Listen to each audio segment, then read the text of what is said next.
Welcome back नाजरीन। शहर के अंदर एक बहुत बड़ा एहतजाज एमक्यूएम पाकिस्तान की जानिब से हुआ है कि इलेक्ट्रिक के मरकजी दफ्तर के बाहर सैकड़ों कारकुनान निकल पड़े और बात हुई कि जी लोड शेडिंग जो है वो तवील हो रही है, वो बंद हो, ये जो इजाफी बिल्स आ रहे हैं इसका सिलसिला बंद हो, साथ साथ चार्टर ऑफ डिमांड भी जो है वो के इलेक्ट्रिक की इंतज़ामिया को दिया गया है। मगर बहुत सारी बातें हुई हैं इसके अंदर। एक आम आदमी का मसला है, पहले भी मुख्तलिफ सियासी जमातें इसके ऊपर एहतजाज कर चुकी हैं।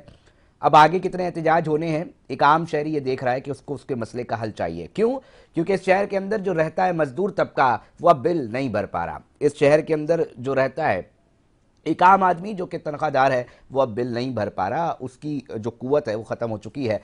अब एक आम आदमी मसाइल का हल चाह रहा है। आज एमक्यूएम पाकिस्तान की जानिब से जो एहतजाज हुआ उस हवाले से बात करेंगे कि चार्टर ऑफ डिमांड के अंदर क्या क्या लिखा है, क्यों लिखा गया है और ये मसाइल आखिर कब हल होंगे। मेरे साथ इस वक्त रुकन असम्बली हैं नजम मिर्ज़ा साहब, उन्होंने मुझे स्टूडियो में ज्वाइन किया है। साथ डॉक्टर बशारत हैं, तजिया लेंगे इनसे भी, पॉलिटिकल सीनियर एनालिस्ट भी हैं।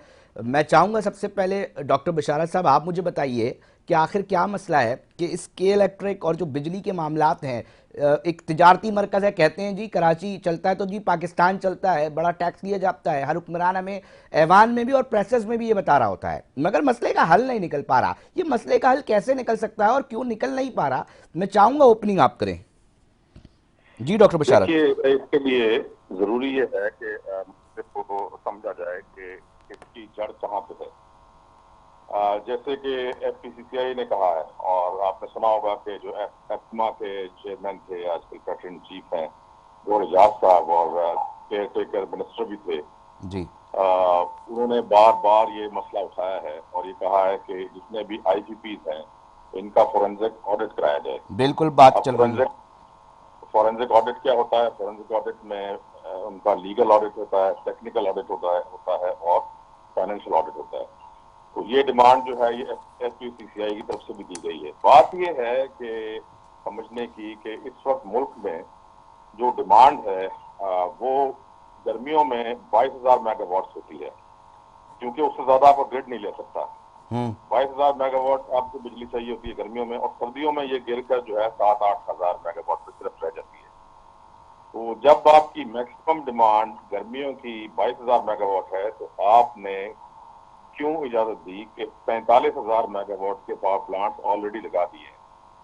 22,000 के अगेंस्ट 45,000 मेगावाट के लगाए जा चुके हैं और बहुत सारे अभी पाइपलाइन में है जिनके जो कि अगले चंद साल में आ जाएंगे, तो आपके पास 60-70 हजार मेगावाट जो है वो कैपेसिटी हो जाएगी। अब जब आपकी डिमांड ही 22,000 मेगावाट है, इससे ऊपर आप ग्रिड ही ले नहीं सकता, तो आपने क्यों लगने दिए? इसमें कौन कौन शामिल है? सबसे पहले तो ये होना चाहिए ना, अकाउंटेबिलिटी बहुत जरूरी है। अगर किसी ने आवाज उठाई है, किसी सरकारी जमात ने, जिस तरह जमात इस्लामी ने पहले उठाई और अब आप बता रहे हैं कि एमक्यूएम कराची में उठा रही है, पहला सवाल उनको ये करना चाहिए, पहली डिमांड ये देनी चाहिए कि अकाउंटेबिलिटी होनी चाहिए। किस किस ने इजाजत दी? क्या इतना भी नहीं ये जानते थे कि मुल्क में जो है इस वक्त डिमांड कितनी है और अगले 10 साल में डिमांड कितनी हो जाएगी? बजाय इसके कि ये जो 22,000 मेगावाट थे उससे चलो आप 5,000 मेगावाट ऊपर लगा लो, लेकिन आपने 45,000 मेगावाट की कैपेसिटी लगा दी है। तो आपको क्या हो रहा है कि आप चाहे इस्तेमाल 22,000 मेगावाट करें या सर्दियों में 7-8 हजार मेगावाट करें, आपको 45,000 मेगावाट के अगेंस्ट कैपेसिटी पेमेंट देनी पड़ती है। यानी वो पावर प्लांट जो लग गए हैं, आईवीपीज हैं, वो बिजली बनाए या ना बनाए, उनके साथ मुआहदे ये किए हुए हैं कि उनको जो है पेमेंट की जाएगी मतलब पाकिस्तान की तरफ से। इसको कैपेसिटी पेमेंट कहते हैं। इसकी वजह से आपका बिजली का सर्कुलर डेट जो है वो 2.6 ट्रिलियन 2.6 खरब का हो चुका है। तो ये जो है इतना बड़ा सर्कुलर डेट आपके सर पर चढ़ गया है। उसकी कई वजूहत हैं। एक तो मैंने ये बताई कैपेसिटी पेमेंट है, दूसरा ये है कि चोरी। अब आप जानते हैं कि किस तरीके से कुंडे लगाकर और दूसरे तरीकों से बिजली की चोरी की नहीं जाती, करवाई जाती है, जिसमें कि स्टाफ शामिल होता है। इन जो सरकारी इदारों का जिनका या प्राइवेट इदारों का, जैसे कराची में, इनका स्टाफ शामिल होता है, ये खुद चोरी करवाते हैं और उसके बाद उसकी वजह से, क्योंकि वो चोरी होती है, फिर उन इलाकों में इनको लोड शेडिंग करनी पड़ती है। सर, एक आम आदमी जानना चाहता है उसका फी यूनिट बम की तरह गिरता है जब महीने का आखिर दिन चल रहे होते हैं। वो ये बताए ना कि वो आखिर में अगर इसके बम जो गिर रहे हैं उसको, वो बम उसके ऊपर जो है वो गिरते जा रहे हैं, उसका कसूरवार कौन है? वो किसको देखे सामने? ये सियासी जमातें हैं, कोई कंसर्न अथॉरिटी है, थोड़ा सा इस हवाले से एक आम आदमी को पता चल जाए भाई ये बंदा है जो ये काम नहीं होने दे रहे आपके। इसमें सियासतदान भी शामिल हैं, हम्म। जो जिन्होंने अप्रूवल्स दी, और इसमें जो है बहुत सारे इदारे शामिल हैं, जिसमें कि पीपीआई भी एक इदारा है, प्राइवेट पावर इंफ्रास्ट्रक्चर बोर्ड, जिसने के एलओआई दिए इनको, जिसमें के गैस से चलने, एलएनजी से चलने वाले पावर प्लांट्स के लिए, इंपोर्टेड कोयले से चलने वाले पावर प्लांट्स के लिए, इंपोर्टेड फर्नेस ऑयल से चलने वाले पावर प्लांट्स के लिए दिए। जब आपके मुल्क में पानी की वाफर मकदार मौजूद थी, हाइडल पे काम नहीं किया गया, बल्कि तेल से चलने वाले, इंपोर्टेड गैस से चलने वाले, इंपोर्टेड कोयले से चलने वाले पावर प्लांट लगा दिए। और अब जबकि एलएनजी बहुत ज्यादा महंगी हो चुकी है और आपका रुपया गिर गया है, 3 गुना गिरा है पिछले 5 साल में, तो आप जब इंपोर्ट करें, आप इस काबिल ही नहीं है कि कोयला इंपोर्ट कर सकें या जो है एलएनजी इंपोर्ट ठीक कर सकें, बिजली ठीक है बनाने डॉक्टर की, बशारत या साहब, आप मेरे साथ आप टेलीफोन लाइन पे रहिएगा। रुकने असेंबली हैं, आज कमेटी का हिस्सा भी रहे हैं, बात भी हुई है आपकी कि इलेक्ट्रिक की इंतजामिया से। सबसे पहले जो चार्टर ऑफ डिमांड दी गई है ना नजम मिर्जा साहब, मैं चाहूंगा कि मेरे नाजरीन को बताएं ना, एक आम आदमी के लिए बताएं कि वो क्या चार्टर ऑफ डिमांड में क्या क्या लिखा है। जी सर। अस्सलाम वालेकुम अली रज़ा भाई, thank you for inviting me your show. अच्छा, मसला ये है कि आपको पता है कि एमक्यूएम पाकिस्तान कराची की नुमाइंदा जमात है और बेशतर कराची के अरकान असम्बली मुत्तहदा कौमी असेंबली से ताल्लुक़ रखते हैं, और इसी नुमाइंदा जमात होने की हैसियत से एमक्यूएम पाकिस्तान कराची के शहरियों को जो दरपेश मसाइल हैं उस पर गहरी नज़र रखती है। और उन दरपेश मसाइल में सबसे पहला सफ़ अव्वल का जो मसला है वो के इलेक्ट्रिक के इक़दामात हैं। अच्छा, वो इक़दामात क्या है कि वो ओवर बिलिंग है, लोड शेडिंग है, फिर एक्स्ट्रा लोड शेडिंग है। तो इस सिलसिले में एमक्यूएम पाकिस्तान ने ताजिर अंजुमनों से, सनतकारों के एसोसिएशन जिसमें काटी साइट एसोसिएशन और आम शहरियों से के प्रॉब्लम्स को देखते हुए आज हमने एमक्यूएम पाकिस्तान ने एक मुजाहरे का ऐलान किया और मुनक्किद किया उसको के इलेक्ट्रिक के ऑफिस के बाहर। और फिर हमने एहतजाज के दौरान उसमें जो है वो एमक्यूएम के कारकुनान ही नहीं, डिफेंस से लेके सरजानी तक और औरंगी से लेके कुरंगी तक के कराची के शहरियों ने शिरकत की। और जाहिर बात है ये हर घर का मसला है, हर दुकान का मसला है, हर इंडस्ट्री का मसला है। और उस मुजाहरे के इख्तिताम पे और उसके बीच में हमने एक चार्टर ऑफ डिमांड के इलेक्ट्रिक को पेश किया और उसको बताया, के इलेक्ट्रिक को बताया कि भाई कि हम आपके ये 9 जो नुकात हैं हमारे, और वो बिल्कुल जेन्युइन है, ग्राउंड पे वर्किंग करके हैं, फैक्ट एंड फिगर के साथ हैं, वो हमने उनको पेश किए और उस पर के इलेक्ट्रिक के इत्मीनान से हमारे मुज़ाकरात हुए। वो क्या थे चार्टर ऑफ डिमांड, थोड़े से बताएं ना कि आप लोग क्या चाह रहे हैं। चार्टर ऑफ डिमांड में सबसे पहला हमारा तो ये था कि बिन कासिम पावर प्लांट का जो उनका यूनिट 1 एंड 2 है वो बोसीदा हो चुका है, वो 40 साल पुराना है, 1983 और 84 में वो इंस्टॉल हुए थे और अपने आउटडेटेड हो चुके हैं और इनएफिशिएंट हैं वो। अच्छा, के इलेक्ट्रिक ने नेपरा के पास जाके इसकी रिवाइवल की, इसकी एप्लीकेशन डाली है कि आप इसको इन्हेंस कर दें हमारी इसको अप्रूवल को। तो एमक्यूएम पाकिस्तान ने डिमांड की कि भाई कि ये फिर आप शट डाउन के नाम पे, मेंटेनेंस के नाम पे इसको बंद कर देंगे और जो पाकिस्तान की आवाम को एक कैंसर वाला मर्ज कैपेसिटी चार्जेस का लग चुका है वो फिर हमें बेयर करने पड़ेंगे।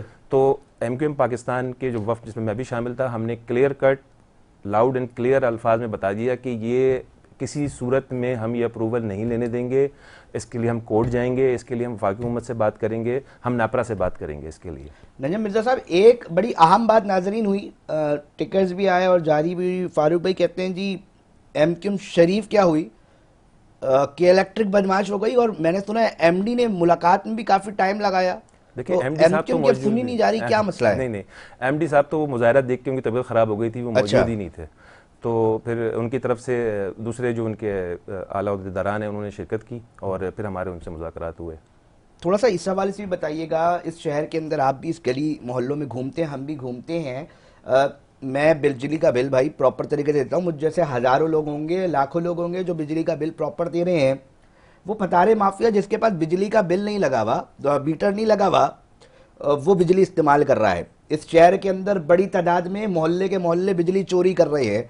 ये कौन सा जादू का चिराग है कि इलेक्ट्रिक को पता चल जाता है? थोड़ा सा मैं इस पे भी रहनुमाई लेना चाहूंगा, और उसका जो बिजली का वेटेज है वो किस किस पे जाता है? जी, इसी सिलसिले में दूसरा पॉइंट यही था कि आप जो फेयर, जो आपकी disconnection policy, unfair disconnection policy है और लोड शेडिंग के औकात हैं, उसमें के इलेक्ट्रिक क्या कर रहा है कि वो फीडर बेस जो है वो लोड शेडिंग कर रहा है, यानी कि आप वो उसने हाई लॉस, मीडियम लॉस और लो लॉस के एक अपनी कैटेगरी बनाई हुई है, और उसमें ये करता है कि एक फीडर है जिसमें 300 लोग डिफॉल्टर हैं और 700 लोग पे कर रहे हैं, तो वो क्या कर रहा है कि वो 300 लोगों की सजा 700 लोगों को भी दे रहा है। ठीक है। तो ये एक तो बहुत ही बड़ा जुल्म है कि ये आपके पास एक डिस्कनेक्शन पॉलिसी होनी चाहिए। आप इंडिविजुअल बिल ले रहे हैं, इंडिविजुअल कनेक्शन कर रहे हैं, इंडिविजुअल मीटर है, इंडिविजुअल आप इलेक्ट्रिसिटी प्रोवाइड कर रहे हैं, लेकिन जब आप डिस्कनेक्शन की पॉलिसी पे आते हैं तो वो आप इज्तिमाई सज़ा दे रहे हैं। ये तो कोई जालमाना निज़ाम हो गया जो कबायली इलाकों में होता था कि एक कबाइल का कोई बंदा सज़ा जुर्म करता था और सज़ा पूरे उस कबाइल को मिलती थी। तो उसके लिए हमने उनको सजेस्ट किया है कि आप इसको PMT बेस पे लेके जाएं। हमारी तो ख्वाहिश ये है, हमारा मुतालबा ये है कि आप इसको इंडिविजुअल बेस पे इसको डिस्कनेक्ट करें, अगर कोई डिफॉल्टर है उसको आप डिस्कनेक्ट करें। अच्छा, ये एक और प्रीपेड के ऊपर भी बात हुई है कि जी हम चाह रहे हैं कि जी प्रीपेड सिस्टम लेकर आए, उस पर मैं सेकंड भी किया कि इलेक्ट्रिक इंतजामिया ने, ये मुमकिन कैसे बनेगा? नाज़रीन, प्रीपेड सर्विस की बात भी हुई है आज के इस एहतजाज के अंदर। मैं नजम मिर्जा साहब से जानने की कोशिश करूंगा कि ये मुमकिन कैसे बनेगा और ये क्या स्ट्रक्चर होगा इसका। देखें, दुनिया भर में जो यूटिलिटीज़ हैं वो सारी प्रीपेड है, कोई पोस्ट पेड यूटिलिटीज़ का कॉन्सेप्ट ही नहीं है।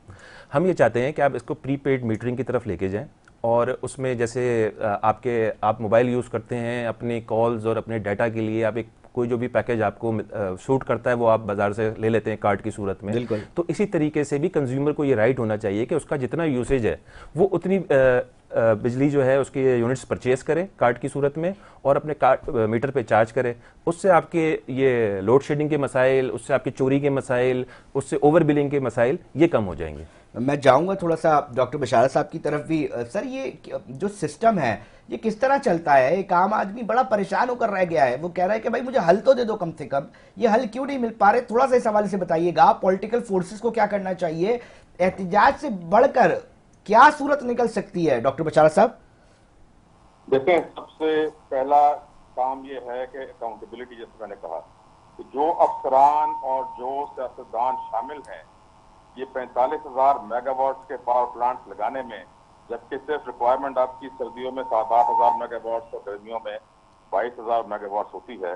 सबसे पहले तो उनसे पूछें कि आपने ये किससे जो है रिश्वत लेकर आपने इतने प्लांट्स लगा दिए जिसकी कैपेसिटी पेमेंट्स अरबों रुपए में आप कर रहे हैं हर साल, और उन पर चाहे वो पावर प्लांट बिजली पैदा करें या सर, जुल्म ये है कि बिजली जो है वो ज्यादा बन रही है और उसके बावजूद लोड शेडिंग का सिलसिला जारी है। घंटों घंटों ये लोग मर रहे हैं। डबल से ज्यादा जितनी आपकी रिक्वायरमेंट है 22,000 की, उसकी जगह 45,000 बिजली बनाने के कारखाने लग चुके हैं, पावर प्लांट लग चुके हैं, और बहुत सारे अभी पाइपलाइन में इसके अलावा भी 45,000 मेगावाट के 2 से 4 साल में लग जाएंगे। ये समझने की कोशिश कीजिए कि जितने भी पावर प्लांट लगे हैं उनके साथ मुआहदा ये है कि चाहे वो बिजली बनाएं या ना बनाएं, हुकूमत ने उनको पे करना है, जिसकी वजह से ये जिनके हैं, जिसमें के ये फ्रंट मैन है ज्यादातर सियासतदानों के और जो है बड़े जमींदारों के, बड़े कारखानेदारों के, जो पाकिस्तान के हुक्मरान, आपको पता है ना पाकिस्तान पे 73% से ज्यादा इस वक्त जो असेंबली में आपके बैठे हुए हैं, नेशनल असेंबली में, वो या तो जो है जमींदार हैं या बड़े बिजनेसमैन हैं, कारखानेदार हैं। इन्हीं लोगों के ये सारे पावर प्लांट्स हैं। आप किसकी तरफ निशानदेही कर रहे हैं सर? थोड़ा सा मुझे जानना चाहूंगा। मेरे नाजरीन बड़े भोले सीधे साधे लोग हैं, वो अक्सर और बेशतर जो है वो समझ नहीं पाते चीजों को। जी, क्या मैं समझा नहीं बात आपकी? सर, मेरे नाजरीन बड़े सीधे साधे भोले वाले हैं, वो समझ नहीं पाते अक्सर और बेशतर। आप किसकी तरफ इशारा करने की कोशिश कर रहे हैं? मैं तो बड़ी साफ बात कर रहा हूँ ना।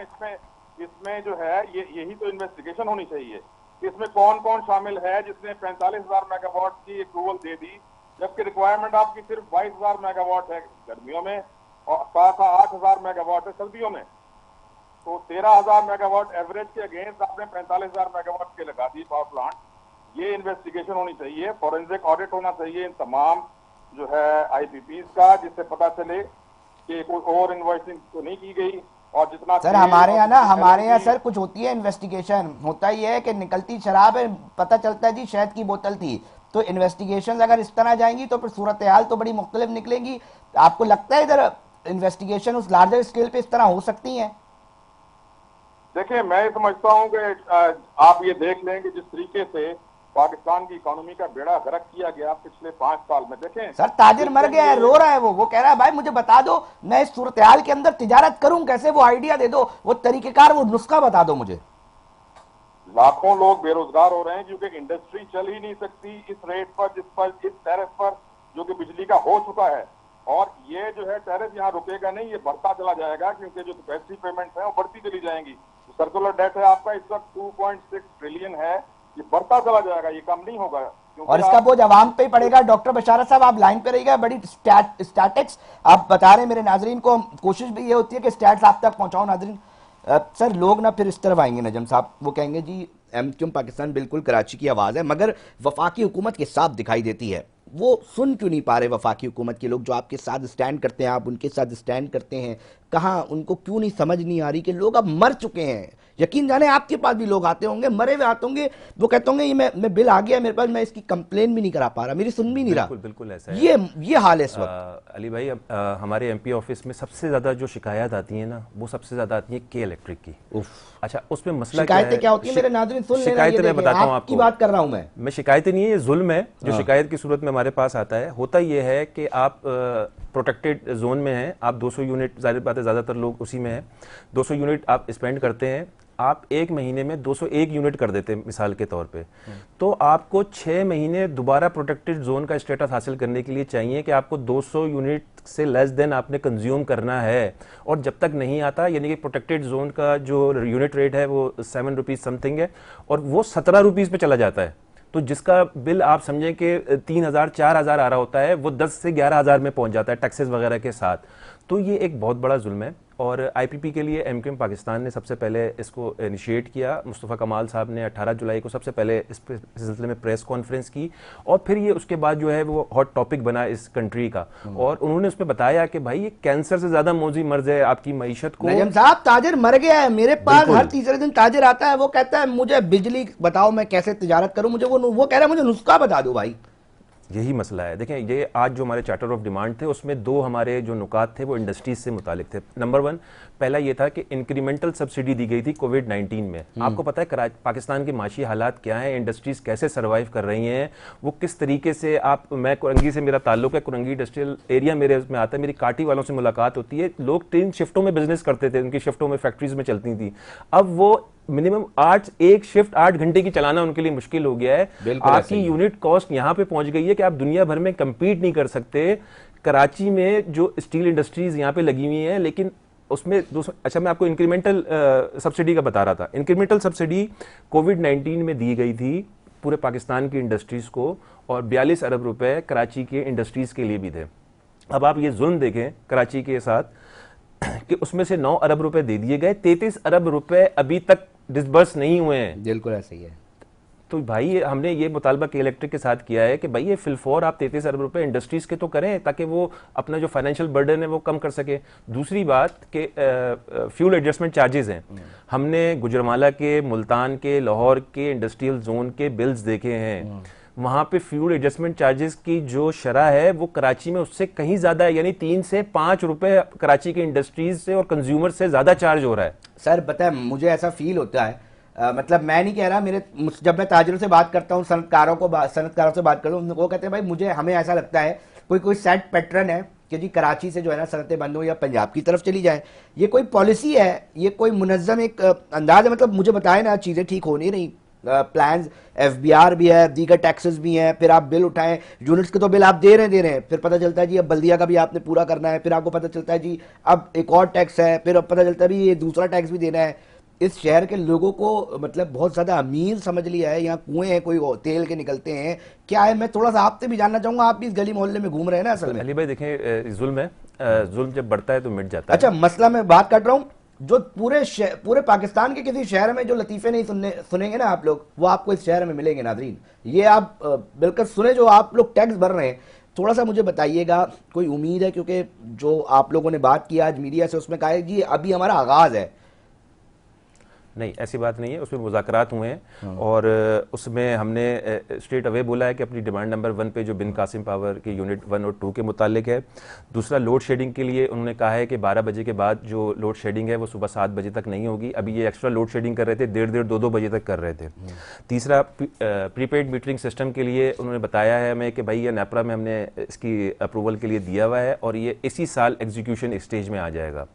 चौथी इंक्रीमेंटल सब्सिडी का उन्होंने हमें ये बताया है कि नेपरा के साथ इनके कोई केस इस्लामाबाद हाई कोर्ट में पेंडिंग है जो रिजॉल्व होने के करीब है, लेकिन हम ये इंशाल्लाह ताला सब्सिडी इनको दिलवा के अच्छा, रहेंगे। फिर के इलेक्ट्रिक का भी एक मौक़िफ़ होता है कि जनाब ये लोग चोरी करते हैं, हम बिजली काटेंगे ना, या फिर हम बंद करेंगे, या फिर हम उसके मामले का कोई तरीक़ेकार तो निकालेंगे ना, तो वो कह रहे हैं जी चोरी करते हैं बहुत सारे लोग। नहीं, ऐसा नहीं है कि एक कराची शहर है और आपको पता है पाकिस्तान का हब है। अगर यहाँ चोरी हो रही होती तो यहाँ पे ये सनती और बिजनेस हब नहीं होता। कराची के शहरी पे कर रहे हैं उसको। कुछ इलाके हैं जहाँ से पे शिकायत हैं रिकवरी की, वो एक बिज़नेस में होती हैं कि कोई भी आप अमेरिका में भी बिज़नेस करें, यूरोप में भी बिज़नेस करें, आपके पास इरिसिवेबल का एक अमाउंट होता है, वो कंपनीज अपनी कॉस्ट में उसको लेके चलती हैं। आपने आखिरी जुमला बड़ा बेहतरीन दिया कि बिजनेस। डॉक्टर बिशारत साहब, आपकी तरफ आऊँगा। मैं जानना चाहूँगा कि एक अहम बुनियादी मामला है ना, एक ज़रूरत है, बिजली इंतहाई अहमियत का हामिल एक मामला है। अगर हम किसी सेठ को या किसी ताजिर को उसको बोलेंगे जी इसके साथ आप तिजारत करें, मतलब मैं आपसे एक जनरली जानना चाहूँगा, तो भाई सेठ या ताजिर जिसको बिजनेस करना है उससे मुनाफे से जो है ना वो ताल्लुक है उसका, तो मुझे बताइए इंसानियत और ये फिर सारी बातें फिर कहाँ रह जाती हैं? देखें, ये सारी बातें किताबी बात, इंसानियत और ये काफी इंसानियत की खिदमत कि जी सरकार को देना है, ज़रूरत है, ये बुनियादी ज़रूरत है, सरकार की फ़र्ज़ है, सरकार को देना है। जो ताजिर है या जो सनतकार है या जिसको अभी ये डिस्कोज बेचना चाह रहे हैं, प्राइवेट सेक्टर है, उसका बुनियादी मकसद सिर्फ मुनाफा कमाना होगा। एग्जैक्टली। ये ऐसी जो सर्विसेज है, इसेंशियल सर्विसेज हैं, ये हुकूमत को अपने पास रखनी चाहिए, लेकिन उसकी जो एडमिनिस्ट्रेशन है उसमें हाईली क्वालिफाइड लोग लाने चाहिए। पाकिस्तान का मैं जोर देकर कह रहा हूं, दोबारा आप इसको रिपीट भी करूंगा, पाकिस्तान का बेड़ा गर्क हर डिपार्टमेंट का इस वजह से हो रहा है कि वहां पे क्वालिफाइड लोग नहीं लगाए जाते, right man at the right job नहीं लगाए जाते, सिफारिशी लोग लगाए जाते हैं, रिश्वतें लेकर लोग लगाए जाते हैं। आपने देखा कि पीटीआई के जमाने में किस तरीके से वहां पे अपॉइंटमेंट होती थी पंजाब में, इसी तरीके से बाकी सूबों में किस तरह होती हैं। जितने भी बोर्ड्स हैं, डिस्कोस हैं आपकी, उसमें किसी में भी क्वालिफाइड लोग नहीं लगाया गया, उनके बोर्ड्स पे क्वालिफाइड लोग नहीं हैं। क्वालिफाइड से मतलब है जो एनर्जी से जिनका ताल्लुक हो। इसी तरह हर शोबे में एनर्जी के अलावा सर मुझे मिसाल के तौर पे समझा सकते हैं, कोई मिसाल दे सकते हैं कि जी फलाना इदारे में ये साहब लगे हुए या ये लगे, ताकि रिकॉर्ड का हिस्सा बन जाए, कोई शायद कोई बड़ा आदमी सुन रहा हो, ताकत रखता हो इन तमाम फैसलों के अंदर। ये चीजें सारी रिकॉर्ड पर हैं। पाकिस्तान इंजीनियरिंग काउंसिल बनी हुई है जिसका जो है चेयरमैन ये था नजीब हारून जी। इन लोगों का ये काम है, पाकिस्तान इंजीनियरिंग काउंसिल के एक्ट में लिखा हुआ है कि जिस इंजीनियरिंग के इदारे में अगर कोई नॉन इंजीनियर उसका हेड लगा हुआ है तो इनकी जिम्मेदारी है कि ये उसके खिलाफ लीगल एक्शन लें, उसको निकलवाएं और उसकी जगह इंजीनियर लगाएं। इस वक्त जितने भी इस वक्त जो मिनिस्ट्री ऑफ पावर है, पावर मिनिस्ट्री जो है, इस वक्त मिनिस्ट्री ऑफ एनर्जी जो है, इस वक्त जो पेट्रोलियम डिवीजन है, इसी तरह इसके जो दूसरे इदारे हैं, अब सिर्फ एनर्जी की मैं बात कर रहा हूँ, इसमें आपको इनके हेड जो है इंजीनियर नजर नहीं आएंगे, बहुत कम नजर आएंगे, अगर है तो अव्वल तो है ही नहीं। या एमपीए साहब बैठे ना, पार्टी इनकी कहीं बात कर सकती है ना, मैं इसलिए चाह रहा हूँ कि नाम हम 4 डिपार्टमेंट के नाम ना दें, मगर मुझे 4 डिपार्टमेंट बता दें, इधर देख लें, चाहे किसी बैठक में नजम मिर्जा साहब जाके पार्टी के आम लोगों के साथ बैठ के दीगर हुकूमती जमात के रुकन अरकान के साथ भी बात कर लें कि जनाब ये बहस हो रही है, टीवी पे चल रहा है। पावर डिवीजन जो कि सबको इन तमाम इदारों को देखती है ना, पावर डिवीजन मेन जो है, ministry of energy, petroleum division, ठीक है ना, इसके अलावा जो पीपीआईबी, इसके अलावा एनटीडीसी, इसके अलावा सीपीपीए, इसके अलावा जो है नेपरा, आप देखें कितने इंजीनियर हेड लगे हुए हैं, ठीक है ना। और बड़े इदारे बता रहे हैं, मतलब आप, मैं चाह रहा हूँ रिकॉर्ड का हिस्सा आप अपनी मीडिया टीम से निकलवा लीजिएगा। ये पाकिस्तान इंजीनियरिंग काउंसिल की जिम्मेदारी थी कि जहां जहां नॉन इंजीनियर लगा हुआ है, हेड लगा हुआ है किसी इंजीनियरिंग डिपार्टमेंट का, उसको फौरी तौर पर निकलवाए, उसकी जगह इंजीनियर पोस्ट करे, वहां पे करवाए, ठीक है। इसके ऊपर ना सिर्फ ये कि एक्ट में लिखा हुआ है पाकिस्तान इंजीनियरिंग काउंसिल के ये चीज, बल्कि सुप्रीम कोर्ट की रूलिंग मौजूद है, लेकिन उसको इम्प्लीमेंट नहीं करा रहे हैं। जब आप नॉन इंजीनियर, ये ऐसा ही है कि जहाज चलाने के लिए आपने एक बोइंग जो है ना वो 747 या 727 वो चलवाना है, ठीक है ना, 777 चलवाना है, उसको चलाने के लिए पायलट की जगह आप वहां पे कोई डॉक्टर लगा दें, कोई जो है वहां पे किसी और शोबे का आदमी लगा दें, तो वो जहाज को अगर उड़ाएगा तो गिराएगा, जितने पीछे तफावत बैठे हुए 5 को उनको मारेगा। यही बिल्कुल जो है चीज साबित आती है हर महकमे के ऊपर, अगर उसमें उस फील्ड का एक्सपर्ट आपने नहीं लगाया है, रिश्वतें लेकर या अपना रिश्तेदार या अपना कोई जानने वाला वहां पर लगा दिया है, तो बेड़ा गर्क करेगा वो। उसके पास ठीक है डॉक्टर बशार साहब, साथ ही रहिएगा। Pakistan is not a poor country, it's a poorly manage country. ये ब्यूरोक्रेसी के अंदर पढ़ाया जाता है, बताया जाता है पीएसपी अफसरान को जब वो सीएसएस करने जाते हैं कि जी ऐसे लिख दे। नजम मिर्जा साहब आपकी तरफ आऊंगा, मैं सिर्फ ये बात करना चाहूंगा, ठीक है जी, जमात इस्लामी भी गई, आप लोगों की तरफ से एक मौक़िफ़ आया कि जनाब ऐवान में जाके मसले हल होंगे, एहतजाज से क्या होता है, इस तरह की बात की गई।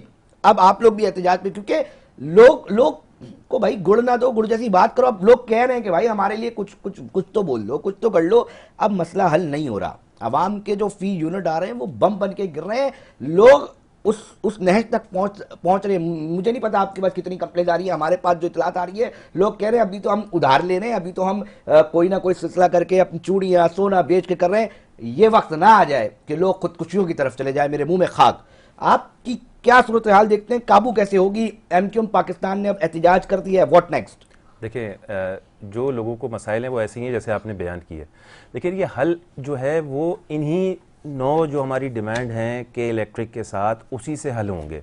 ठीक है ना। अब किसी का यूनिट रेट आ रहा है ज़्यादा, तो वो ज़्यादा क्यों आ रहा है? वो एकदम से कम नहीं होगा, उसके पीछे कैपेसिटी चार्जेस हैं, उसके पीछे हायर जो है वो cost of generation of power है। ठीक है। अब जैसे के इलेक्ट्रिक है, इनको जब हम ये रोक रहे हैं पावर प्लांट की इसकी जो अपनी नेपरा से ये ले रहे हैं अथॉरिटी अप्रूवल्स, उसके लिए रोक रहे हैं, तो उससे कम होंगे। ठीक है ना। हमने इनको रिन्यूएबल एनर्जी पे बोला है कि आप इस पे सोलर पे जाएं, आप विंड पावर लगाएं। ये आप देखें, हम सिंध में होके थर में फेडरल गवर्नमेंट ने 3000 मेगावाट के जो हैं वो अपने इंतजाम कर लिया है। ठीक है ना। वहां पर के इलेक्ट्रिक कुछ भी नहीं कर सका है, वहां पे 4 रुपए यूनिट जो है वो कॉस्ट पड़ रही है। यहाँ पे कराची के पास आपने सजावल जाते हैं तो विंड पावर के विंड प्लांट्स लगे हुए हैं, वहां पे 1100 मेगावाट उन्होंने लगा दिया है, फेडरल ने लगा दिया है। आप कुछ नहीं कर रहे हैं। आप जो है वो 900 मेगावाट का आपने गैस का प्लांट लगा दिया। आपको कोई मतलब आगे की फोर्स साइटिंग नहीं है, आपको आगे का आपके पास विजन नहीं है कि भाई कि गैस की क्या सूरत हाल है पाकिस्तान में। कंज्यूमर में जो डोमेस्टिक कंज्यूमर्स हैं उनको 8-10 घंटे की लोड शेडिंग बर्दाश्त करनी पड़ रही है। आपने 900 मेगावाट का गैस प्लांट लगा दिया। आपने एलएनजी को जब पूरी गुज़िश्ता सालों में जब एलएनजी की प्राइस बिल्कुल लो थी, आपने उसको प्रोक्योरमेंट ही नहीं उसकी की।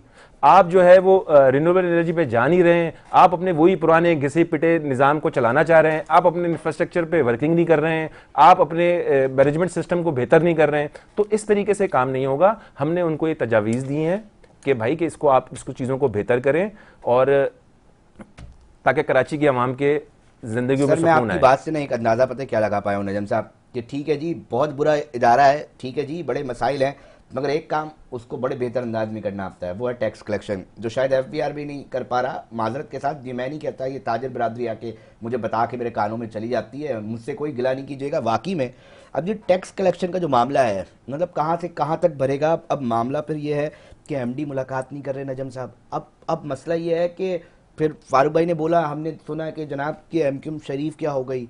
मतलब अब मामला ये है कि ये एक आम आदमी कह रहा है मेरे मसले का हल निकाल दो भाई, वो ख़राब है, अच्छी है, गैस है, IPP, power plant, power independent power producers क्या कर रहे हैं। चले ठीक है जी, 30% आपने बैरून मुल्क लोगों से चाइनीज़ आपके पावर प्लांट्स लगे हैं, आप नहीं कर सकते मुआहदे, मगर जो आपके यहाँ के लोग हैं उनसे तो बात की जा सकती है। यहाँ तो बड़े बड़े फैसले हो जाते हैं और जो नामुमकिन लग रहा होता है वो भी मुमकिन बन जाता है। तो ये तो एन अवामी मसाइल हैं, ये तो अब मसाइल अवाम के बढ़कर अब हमारे साहब एक साहब आए थे, वो कह रहे थे अब ये कौमी सलामती का मसला बन गया है।